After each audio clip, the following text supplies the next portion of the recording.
Kikwit aussi. Massimanimba d'abord, pour la simple raison que la personne qui avait été désignée pour Massimanimba, c'est Maman Jeanne Mbemba. À la dernière minute, elle avait eu un peu d'amis de santé. Et Kikwit pour Kikwit, je ne sais pas, il y a un problème quand même qui se pose sur Kikwit. Hein. Et Kikwit... Les députés de Kikwit ne s'intéressent pas de l'affaire. Non, non, moi je n'ai pas vraiment un grand commentaire à faire, mais j'ai toujours dit que Kikwit c'est notre capitale. Notre capitale. Et notre capitale doit être bien représentée. Mais la façon dont Kikwit est représentée, moi ça ne me convainc pas. Très bien. Non, je vous dis la vérité, ça ne me convainc pas. Chaque fois que je sais qu'on va parler de quelque chose qui concerne le développement des territoires, des provinces, moi, ma première réaction, où se trouve Gungu? Où se trouve Gungu? Où se trouve l'intérêt de Gungu? Vous savez parce que vous êtes de Gungu, vous êtes élu de Gungu. Voilà. Pas je suis de Gungu, parce que je suis élu de Gungu. Si j'étais élu à Boulungu, j'allais tout le temps regarder Boulungu. Parce que le travail pour lequel les gens de Boulungu m'ont envoyé à l'Assemblée. C'est pour ça que les gens de Gungu m'ont donné leur voix. Vous voulez dire là que... Non, je ne dis rien. J'ai un problème. J'avais eu un tout premier problème d'abord quand je prends les budgets de l'État pour voir au début qu'est-ce qui a été inscrit par Kikwit et par qui. Je ne vois rien. Mais tout le monde sait que Kikwit a des problèmes des ravins, Kikwit a des problèmes des courants. L'histoire de Kakobola, c'est moi qui l'avais remis sur les budgets. L'histoire des ravins de Kikwit, c'est moi qui les avais inscrits.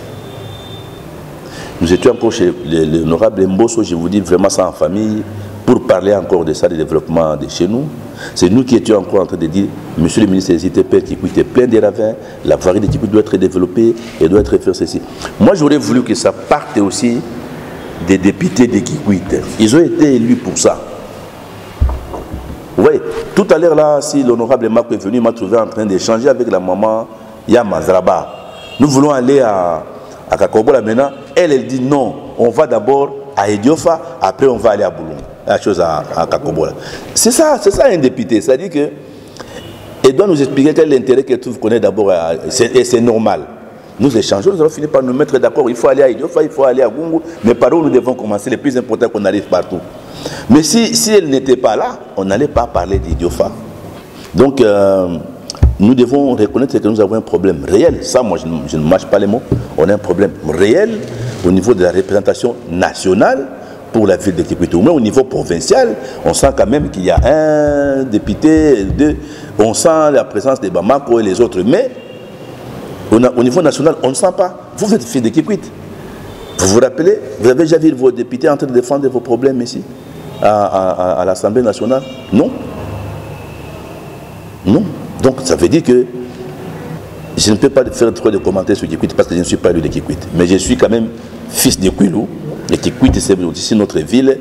La preuve, c'est que tous nous investissons dans cette ville ici. Et donc nous avons tout intérêt à ce que cette ville aille de l'avant. Donc le seul appel que je peux lancer, je lance non seulement aux collègues de Kikwit de se réveiller, même s'il reste encore une année seulement, mais qu'ils se réveillent quand même. Rien n'est tard.